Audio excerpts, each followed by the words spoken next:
नमस्कार मित्रों। पिछली क्लास के अंदर अपन ने पढ़ा था अक्षांश और देशांतर।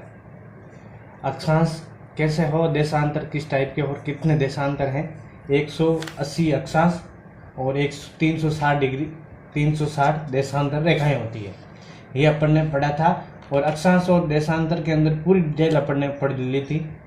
पूर्व और पश्चिम के अंदर देशांतर कैसे घटते और बढ़ते हैं। आज अपन बात करें जब पृथ्वी के अंदर घूर्णन होता है और घूर्णन होने से जब पृथ्वी अपनी ध्रुव पर अक्ष पर झुकी हुई है, कैसे ये दिन रात बनाती है, इसकी अपन आज विस्तार से चर्चा करेंगे। तो सबसे पहले अपन को देखना पड़ेगा पृथ्वी अपने अक्ष पर कितने डिग्री झुकी हुई है। तो मैं यहाँ पर एक पृथ्वी बना रहा हूँ, चित्र बना रहा हूँ पृथ्वी का। आप यहाँ से देख सकते हो, ये जैसे अपने पृथ्वी है, ये पृथ्वी है। ये पृथ्वी अपने अक्ष पर कितने डिग्री झुकी हुई है। तो ये पृथ्वी का अगर ये बिंदु है तो ये से बिंदु ऐसे होना तो यहाँ पर चाहिए था, लेकिन अपने अक्ष पर कितने डिग्री घूमी हुई है तो 66.5 डिग्री। तो यहाँ पर हेडिंग लिखना, पृथ्वी अपने अक्ष पर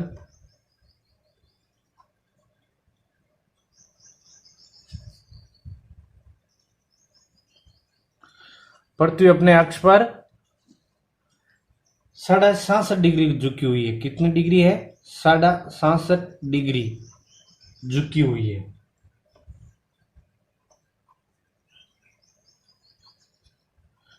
साढ़े 66 डिग्री झुकी हुई है अपने पृथ्वी। ये इसका है पूर्वी भाग और ये इसका है पश्चिमी भाग। पूर्वी भाग, पश्चिमी भाग। अब ये पृथ्वी घूर्णन कैसे करती है इसकी बात है बार। पृथ्वी अक्ष पर झुकी हुई है 66.5 डिग्री। ये झुकने का कारण अभी अपन आगे पढ़ेंगे, लेकिन जब ये घूर्णन करती है तो घूर्णन किस दिशा के अंदर करती है ये अपन को ध्यान रखना है।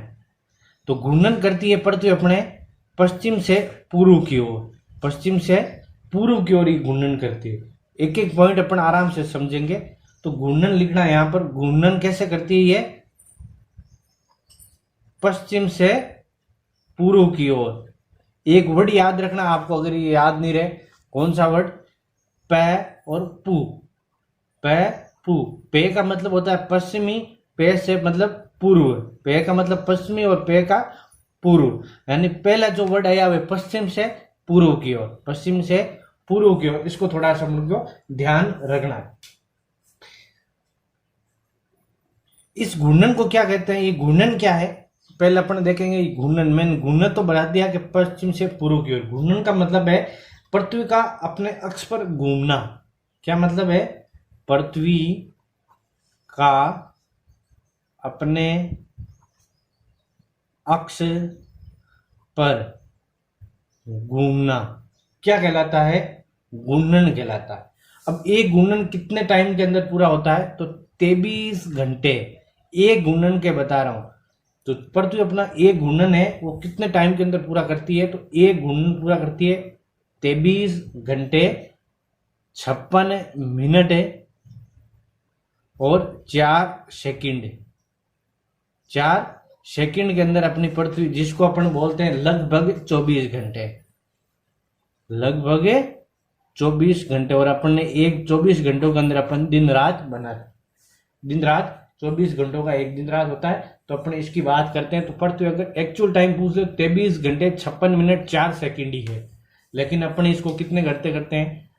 24 घंटे कर लेते हैं। लगभग अपन 24 घंटे, लगभग इसके अंदर देखो 4 मिनट यानी 3 मिनट 56 मिनट का टाइम कम, 56 सेकंड का, 3 मिनट 56 सेकंड का टाइम कम है, अपन इसको एक्स्ट्रा जोड़ लेते हैं। ये बात हुई अपने पृथ्वी के घूर्णन की। अब अपन घूर्णन का प्रभाव क्या होता है अपने, तो लिखना घूर्णन का प्रभाव। एक एक पॉइंट आराम से समझेंगे ताकि आराम से समझ में आ जाए ये चीज।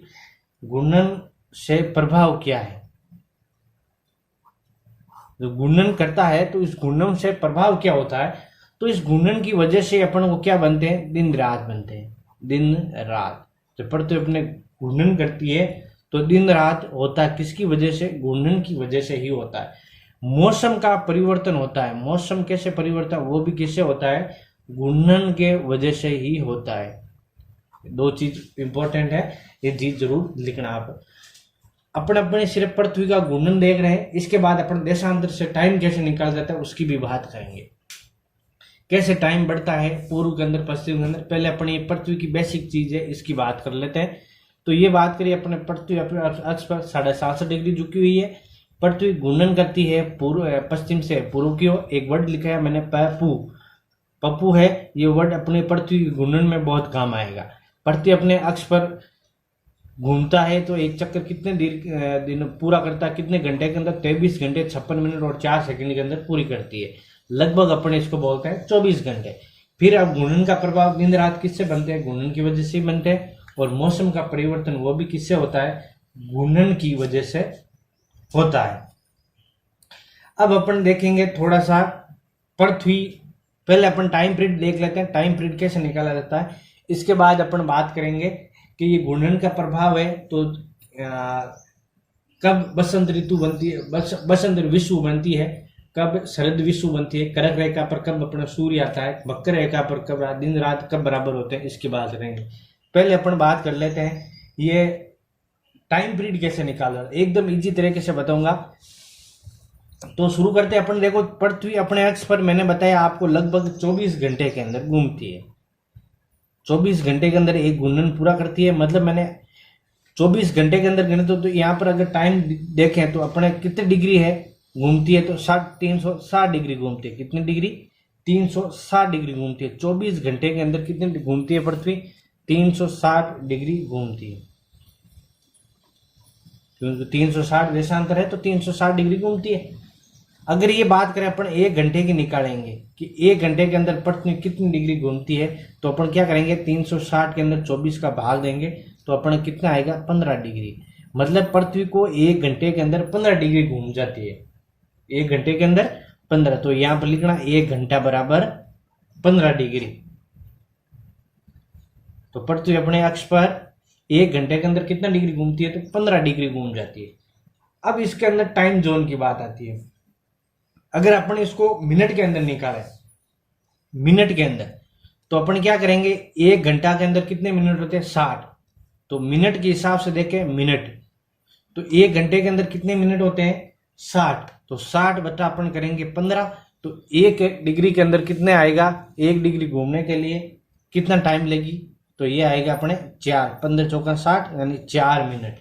यानी पृथ्वी 1 डिग्री घूमने में कितना टाइम लेगी, तो अपने यहां लिखना 1 डिग्री बराबर 4 मिनट।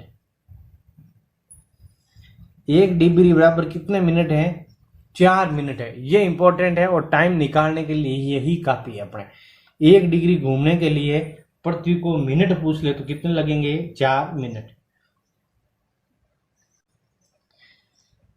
कैसे, मैं वापस लिख रहा हूं यहां पर, आप थोड़ा ध्यान देना। 1 घंटा का पृथ्वी के अंदर कितना डिग्री घूमती है, 1 घंटा बराबर अपने मैंने बताया था आपको 15 डिग्री घूमती है, तो एक बॉक्स ये बना लो। अगर 1 मिनट पूछ ले तो 1 डिग्री पूछ ले तो 1 डिग्री बराबर पृथ्वी को घूमने में कितना टाइम लगता है, 4 मिनट टाइम लगता है। एक बॉक्स ये बना लो। बस ये 2 चीज इंपॉर्टेंट है। और कैसे निकाला मैंने आपको ये चीज भी बता दें। मतलब 1 घंटे के अंदर 15 डिग्री है और 1 डिग्री के अंदर 4 मिनट टाइम लेता है। समझ में आ गया। अब ये पृथ्वी के अंदर अपन ने जब अक्षांश और देशांतर की बात की, तो मैंने अक्षांश और देशांतर का मध्य का ये मध्य की बताई थी, इसको बोलते हैं अपन जीएमटी। क्या बोलते हैं, जीएमटी। जैसे जीएमटी के अपन पूर्व की ओर जाएंगे, अक्षांश मैंने बताया था आपको, उसके अंदर जैसे जैसे पूर्व के अंदर जाएंगे अपन तो टाइम कैसे बढ़ता जाएगा। जैसे मैंने यहाँ पर एक ये टाइम रेखा बना दी, इस पर मैं टाइम रेखा बना रहा हूं। ये एक 15 डिग्री हो गई, ये हो गई अपने 30 डिग्री, ये हो गई अपने 45 डिग्री। अब मैं एक देखो यहाँ पर कितने घंटे है, 1 यहाँ पर, तो यहाँ पर 1 घंटा प्लस हो जाएगा। फिर आगे बढ़ेंगे तो 1 घंटा और प्लस हो जाएगा, फिर आगे बढ़ेंगे तो 1 घंटा और प्लस, ऐसे बढ़ते जाएंगे। यानी अपन जैसे जैसे यहाँ इस साइड जाएंगे तो टाइम क्या होगा, प्लस बढ़ेगा। क्या होगा, बढ़ेगा, यानी प्लस होगा। जैसे जैसे इस साइड जाएंगे अपन तो टाइम होगा प्लस, और जैसे जैसे यहाँ पर चलो, यहाँ लिखो 15 डिग्री, दोनों साइड ही है वो 15, 30, 45, 60, यानी 180, 180 कितने हो गए, 360। 360 डिग्री इधर है, 360 डिग्री इधर है। इसको अपन कहते हैं 0 डिग्री, ग्रीनविच रेखा। तो अपन इसके अंदर रहता तो यहाँ पर टाइम क्या होगा, जैसे इस साइड आएंगे तो टाइम होगा माइनस होगा, यानी घटेगा। ये चीज अपन को यहाँ पर समझ में आनी चाहिए। जैसे जैसे अपन, ये कौन सा भाग है, पूर्व का भाग है, थोड़ा इसको ध्यान रखना। अपन जैसे जैसे पूर्व के अंदर जाएंगे टाइम बढ़ेगा, ये जैसे जैसे पश्चिम के अंदर जाएंगे टाइम घटेगा, टाइम घटेगा। ये चीज अगर ध्यान हो गई तो अपन एकदम आसान से अपना टाइम निकालना हो जाएगा। यहां तक आ गया समझ में? चल तो आगे आगे चलते हैं अपन एक बार और। फिर अगर पूछ ले, जैसे भारत का अगर पूछ ले अक्षांश के अंदर भारत का टाइम पीरियड, तो अपन कहते हैं, अपने कभी भी जब भी मोबाइल के अंदर कहीं पर देखेंगे तो अपन लिखा होता है 5.5 घंटे प्लस, क्या लिखे, 5.30 घंटे, जी या जीएमटी प्लस 5.5 घंटे, इस टाइप का लिखा होता है अपन जब मोबाइल के अंदर कहीं पर देखेंगे टाइम का। तो ये 5.5 घंटे भारत का कैसा है, इसको पता करना है। तो भारत के अंदर देखो अक्षांश कितने डिग्री पर है, भारत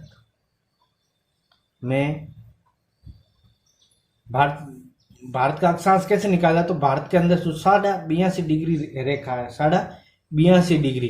कौन सा है भारत के अंदर, तो पूर्वी। मैंने आपको बताया था जब अक्षांश पिछले वीडियो के अंदर, अगर आपको समझ नहीं है तो वापस देखना। पिछले वीडियो के अंदर मैंने बताया था भारत पूर्वी देशांतर के अंदर है। कहां पर है, पूर्वी देशांतर। तो भारत 82.5 डिग्री पूर्वी देशांतर के अंदर है ये टाइम पीरियड वाला रेखा। और ये रेखा कहां से निकलती है, अपने नैनीताल, क्या है, नैनी जगह है, नैनीताल नहीं है, नैनी जगह है। एक नैनीताल तो उत्तराखंड के अंदर है, ये नैनी अलग है। ये नैनी एक जगह है, कहां पर, उत्तर प्रदेश, प्रयागराज के अंदर, प्रयागराज, उत्तर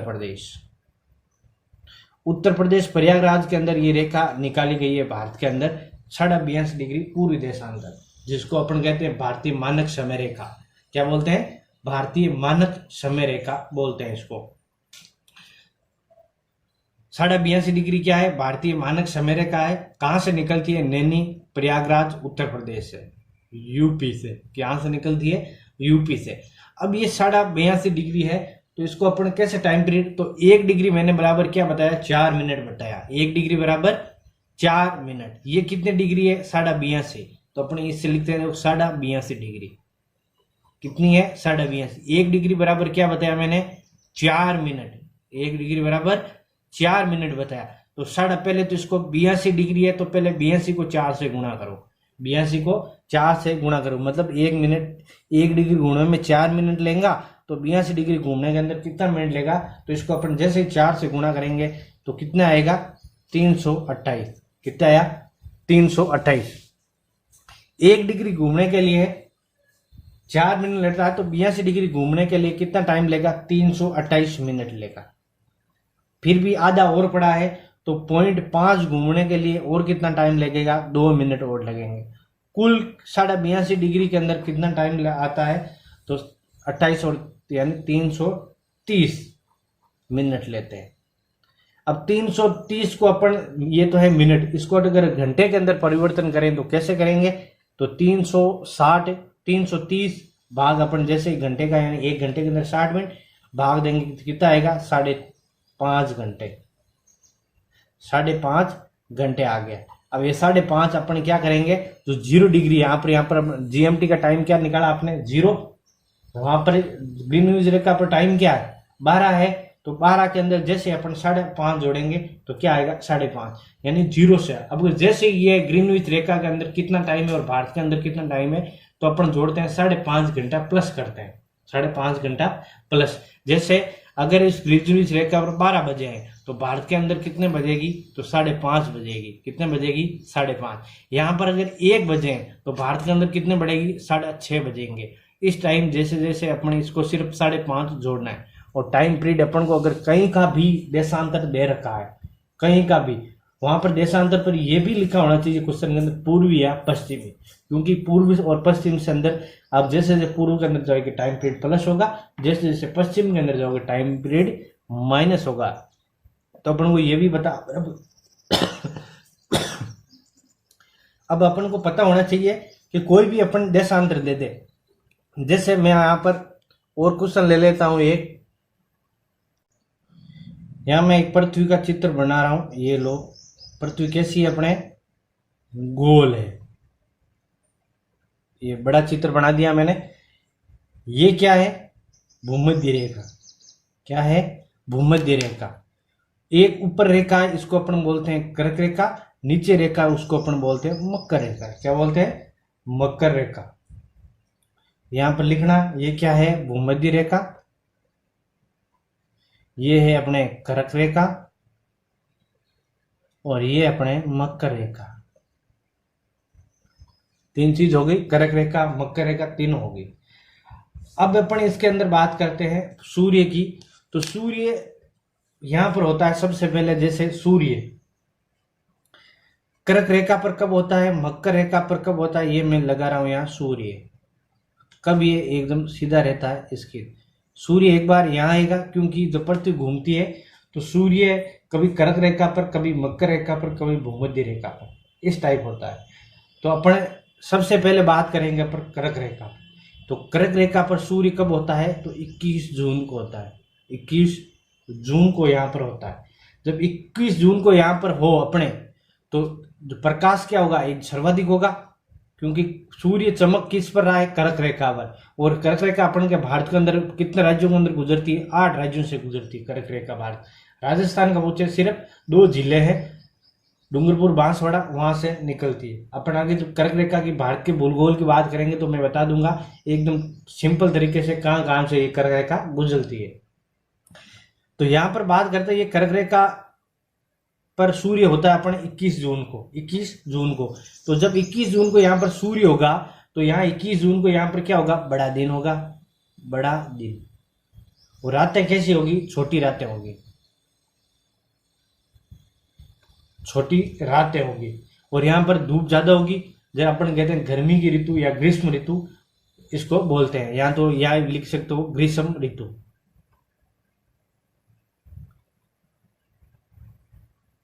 ग्रीष्म ऋतु होती है। यहां तक समझ में आ गया।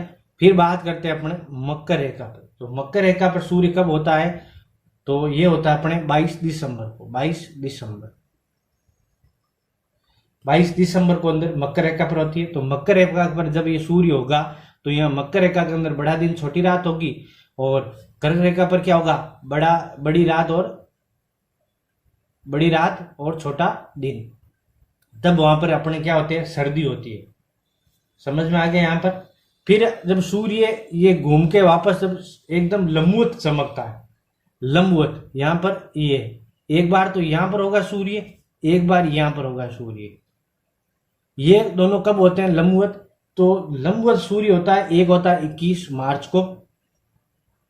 कब होता है, 21 मार्च। और एक होता है अपने 23 सितंबर। 23 सितंबर। इस दिन क्या होता है, दोनों डेट के अंदर दिन रात क्या होते हैं, बराबर है। दिन रात क्या होते हैं, बराबर। 21 मार्च और 23 सितंबर, इन दिन क्या होते हैं, दिन रात बराबर होते हैं। इसको जब 21 मार्च को होता है तो अपन बोलते हैं इसको बसंत ऋतु, बसंत विषु।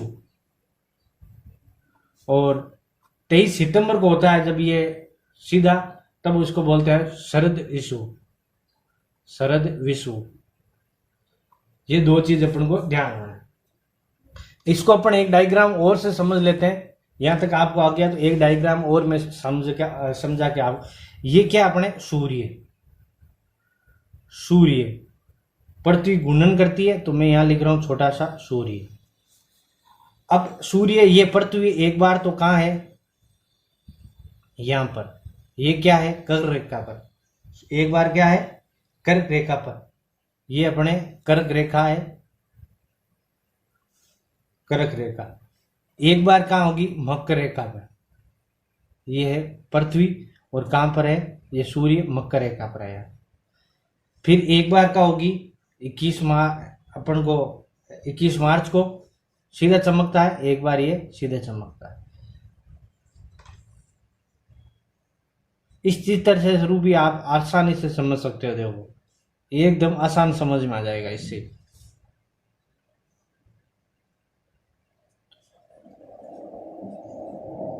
तो जब यहां पर कब होगा, कर्क रेखा पर कब होगा, तो कर्क रेखा मैंने बताया आपको 21 जून को, 21 जून को सबसे बड़ा दिन होगा यहाँ पर, और छोटी होगी रातें होगी, जिसको अपन बोलते हैं कर्क रेखा।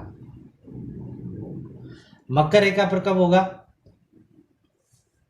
22 दिसंबर को, 22 दिसंबर मकर रेखा। फिर जो सूर्य 21 मार्च को कहाँ होगा, जहां पर इसको बोलते हैं अपन बसंत विषुव के ऊपर होगा 21 मार्च को, 21 मार्च को इसको अपन बोलते हैं बसंत विषुव।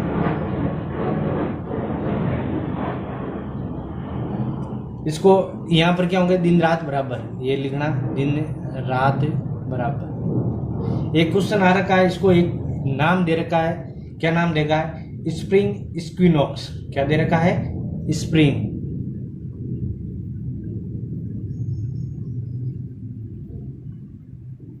इक्विनॉक्स। किसको बोलते हैं अपन, इसी को बोलते हैं 21 मार्च वाले जब सूर्य होता है। फिर आता है 23 सितंबर, 23 सितंबर, 23 सितंबर के अंदर यहां पर क्या होंगे, दिन रात बराबर।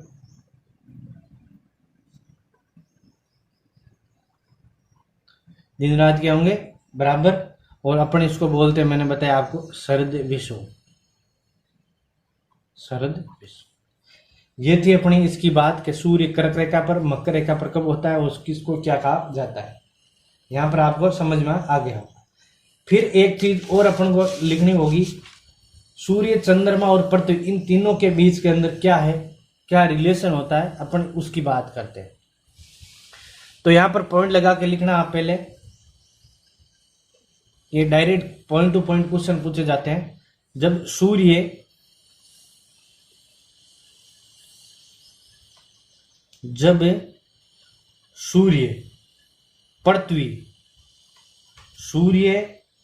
पृथ्वी और चंद्रमा,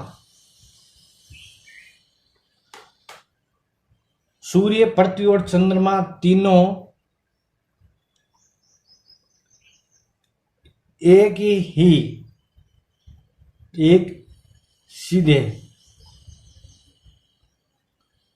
सीध में होते हैं। तो इसे क्या बोलते हैं अपन, इसे सीजिंग बोलते हैं। क्या बोलते हैं, सिजिगी। क्या बोलते हैं, सिजिगी कहते हैं।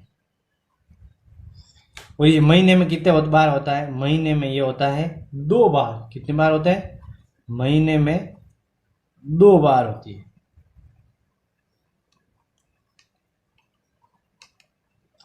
जब क्या होता है, जब सूर्य पृथ्वी और चंद्रमा तीनों एक ही, यहां पर सूर्य, यहाँ चंद्रमा, यहाँ पृथ्वी, तीनों एक ही सीध के अंदर होने चाहिए। और ये महीने में कितनी बार होती है, 2 बार होती है। कैसे होती है, अपन इसकी भी बात करते हैं।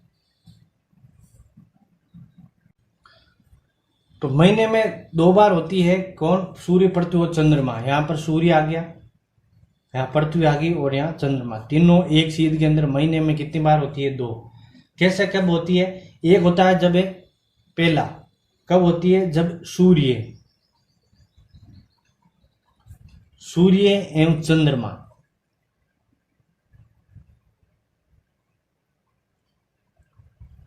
सूर्य और चंद्रमा दोनों एक सीध के अंदर हो, दोनों पृथ्वी,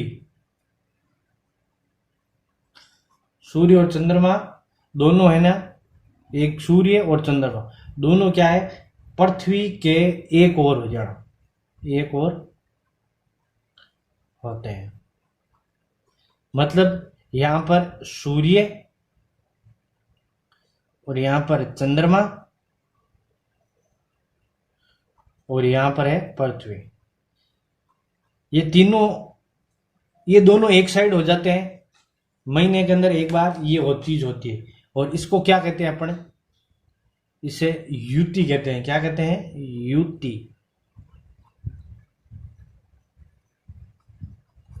क्या बोलते हैं, और युति बोलते हैं अपन जब सूर्य और चंद्रमा पृथ्वी की एक साइड, दोनों एक साइड आ जाए, और इस दिन क्या होती है, अमावस्या होती है।